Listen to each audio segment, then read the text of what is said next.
I would like to move to the other speaker. We have Niskayuna Town Supervisor Syed. Syed is Niskayuna's New York's newest town supervisor after unseating a 5-time incumbent in the heavily Democratic registered Schenectady suburb. Asmin is a graduate of Boston University, where she received her BA in Communication, and New York University, where she received her MA in Individualized Study in Integrating Coursework at the prestigious Eastern School of Business and Gallatin School. During graduate school, Asmin was a corporate extern at L'Oreal USA, and upon graduating, accepted a position as a camping strategist at Strategic Advantage International, where she filled a number of roles. Colonel Chris Gibson's victorious first camping in the then 20th Congressional District.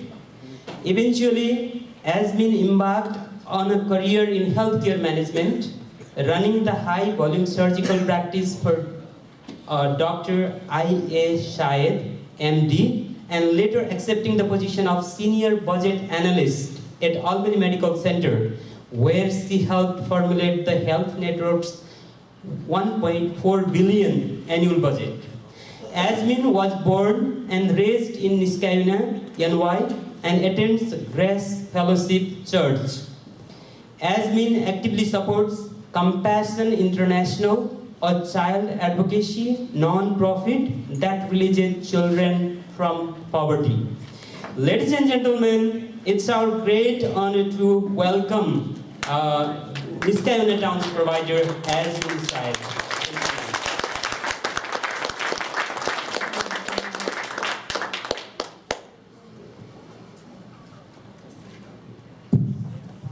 Can everyone hear me okay in the back? Yeah. I'm excited. I get to live out one of my bucket list items, pretend to be a professor for the day, or at least for the next 10 minutes.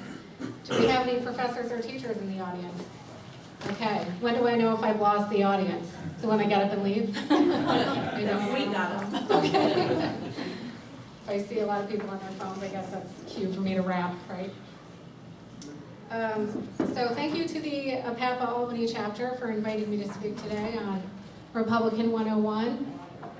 Even though I am presenting on Republican 101, I think it's a bipartisan issue that our minority group is well represented in politics. So hopefully my sharing of information with you today will inspire you to become involved regardless of which side you choose, because I think it's just important that we're represented. That's really important. So to begin, I would like to provide some key facts and history about the party. The Republican Party can interchangeably be called the Grand Old Party, or GOP. Our party symbol is an elephant, which was popularized by the cartoonist Thomas Nast in 1860 to symbolize Republican strength. The party was officially founded on July 6, 1854 in Jackson, Michigan, during what is known as the Under the Oak Convention, where a large crowd gathered under oak trees in unity with a desire to abolish slavery. Republican President Abraham Lincoln issued the Emancipation Proclamation, and it was a unified Republican Party who ultimately abolished slavery in this country.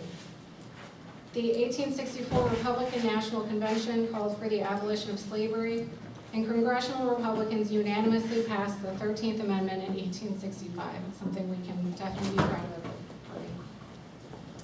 The 19th Amendment, which granted women's suffrage, was originally drafted by notable Republicans Susan B. Anthony and Elizabeth Cady Stanton in 1878.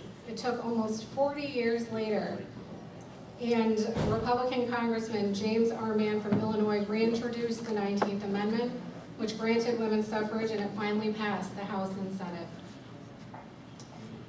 Some other notable events. In 1924, a Republican-controlled Congress under Republican President Calvin Coolidge granted citizenship to Native Americans. In 1964, the Senate passed the Civil Rights Act when Republican leader Everett Dixon from Illinois defeated a Democratic filibuster. In 1987, Republican President Ronald Reagan delivered his famed "Tear Down This Wall" speech. Historically, the Republican Party can claim many significant firsts as well. In 1872, the first African-American governor, Republican Pinckney Pinchback, was inaugurated in Louisiana, I believe. In 1917, Republican Jeanette Rankin of Montana was the first woman elected to Congress. In 1928, Republican Octaviano Lorenzolo, hopefully I said that correctly, from New Mexico was the first Hispanic American elected to the Senate. In 1959, Republican Hiram Fong from Hawaii was the first Asian American elected to the Senate. In 1981, Ronald Reagan appointed Sandra Day O'Connor the first female Supreme Court Justice. And in 2017, I was elected as Niskayuna's first town supervisor of South.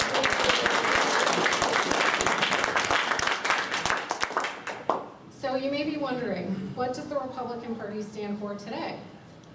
To answer those questions, or that question, I'd like to read excerpts from the official party platform, which you can also find in its entirety on GOP.com, and I urge you to go to that site if you want to learn more about the Republican Party platform. The Republican Party platform preamble states that we believe in American exceptionalism, that the United States of America is unlike any other nation on earth, that America is exceptional because of our historic role, first as a refuge, then as defender, and now as exemplar of liberty for the world to see. The Republican Party affirms, as did the Declaration of Independence, that all are created equal, and the pursuit of happiness, inalienable rights, life, and liberty are of utmost importance. The party believes in the Constitution as our founding document, and that the Constitution was written not as a flexible document, but as an enduring covenant. The party believes that our constitutional system of limited government, separation of powers, federalism, and the rights of the people must be preserved uncompromised for future generations. We believe political freedom and economic freedom are indivisible. When political freedom and economic freedom are separated, both are in peril. When united, they are invincible. We believe that people are the ultimate resource, and that the people, not the government, are the best stewards of our country's God-given natural resources. As Americans and as Republicans, we wish for peace, so we insist on strength. We seek friendship with all people and all nations. The Republican Party platform is made up of 6 tenets, and they are as follows: restoring the American dream, rebirth of constitutional government, tapping America's natural resources with respect to agriculture, energy, and the environment, government reform, restoring American families, education, healthcare, and criminal justice, and finally, a resurgent America. So regarding restoring the American dream, this involves rebuilding the economy and creating jobs, adapting a fair and simple tax structure, making America economically competitive with other countries in the world, adopting winning trade policies, and freeing financial markets. It also includes bolstering small business and entrepreneurship and reducing the federal debt. To ensure a rebirth of constitutional government, it involves reaffirming the Constitution's founding principles of limited government, separation of powers, individual liberty, and the rule of law. It also involves a reaffirmation of federalism. Quoted directly from the platform, federalism is a cornerstone of our constitutional system. Every violation of state sovereignty by federal officials is not merely a transgression of one unit of government against another. It is an assault on the liberties of individual Americans. Hence the promise of the 10th Amendment, which says, "The powers not delegated to the United States by the Constitution, nor prohibited by it to the states, are reserved to the states respectively or to the people." Regarding our natural resources, as quoted directly from the platform, the Republican Party is the party of America's growers, producers, farmers, ranchers, foresters, miners, commercial fishermen, and all those who bring from the earth the crops, minerals, energy, and bounties of our seas that are the lifeblood of our economy. Their labor and ingenuity, their determination in bad times, and love of the land at all times powers our economy, creates millions of jobs, and feeds billions of people around the world. Our country has greater energy resources than any other place on earth. Our engineers and miners, the men and women whose labor taps the forces of nature, are the best in the world. Together, the people of America's energy sector provide us with power that is clean, affordable, secure, and abundant. Their work can guarantee the nation's energy security for centuries to come if government facilitates the creation of an all-of-the-above energy strategy. With regards to government reform, there are many facets, including making government work for the people, balancing the budget, preserving Medicare and Medicaid, saving Social Security, reforming the IRS, enacting term limits, deregulating, ending crony capitalism, and honoring our relationship with American Indians and preserving our territories, including Puerto Rico. Regarding restoring our families, as quoted directly from the platform, we are the party of independent individuals and the institutions they create together. This includes families, schools, religious congregations, and our neighborhoods. These advance their ideals and make real dreams come true.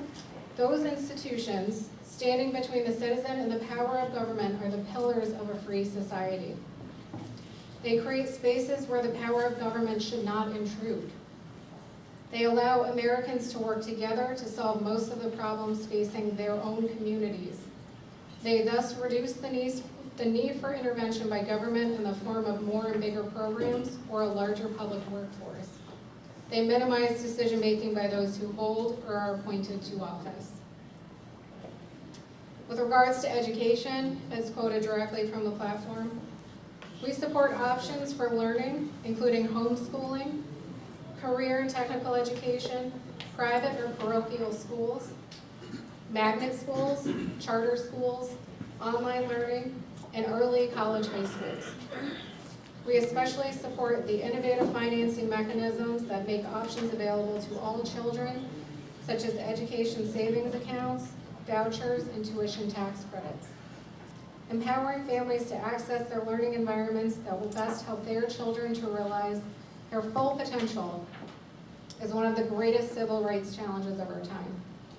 A young person's ability to succeed in school must be based on his or her God-given talent and motivation, not address, zip code, or economic status. To ensure that America is resurgent, we must support our troops and provide the resources necessary for them to do their jobs. We must honor and support our veterans, and we must lead internationally in our unequivocal support of Israel. So presently, we can see many of the party platform's tenets being actualized under the current administration, including the President and the Congress.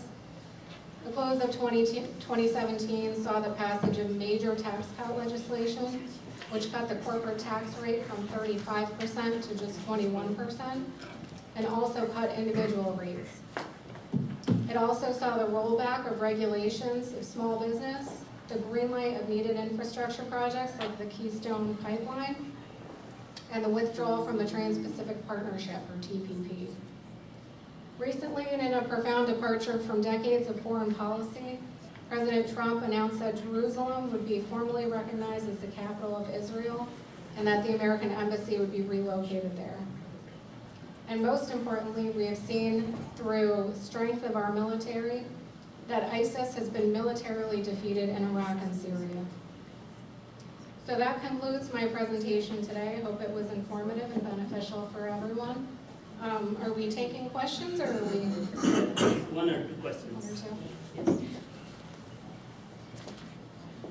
Thanks. You in the back.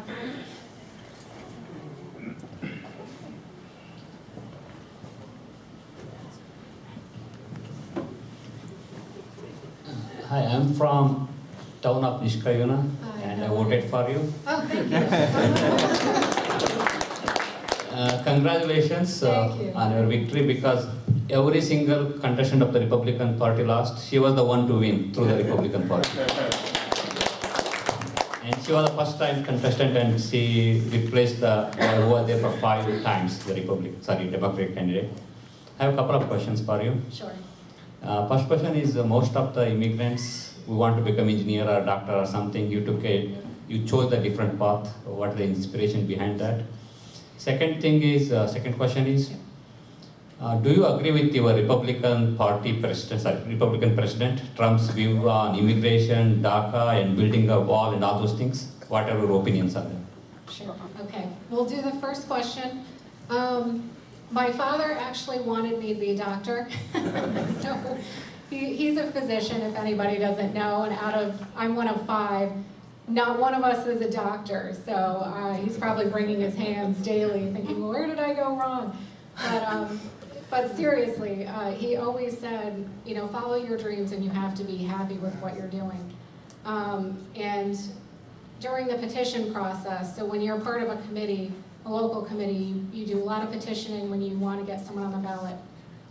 So it was actually when I was petitioning for Jim Tedesco that I was going door to door, and a lot of people were voicing their concerns about things that were happening in Niskayuna. And so I thought, well, if not now, when, and if not who, then somebody has to step up. And I would urge all of you sitting here today, if you see something or you hear something or you know that there should be change in your community, step up and just go for it. I took a huge risk. It was kind of a scary choice because they're going to pry into your personal life, they're going to attack you, but I can assure you that it's well worth it so long as you're encouraging positive change in your community. And then the second question regarding President Trump's stance on immigration.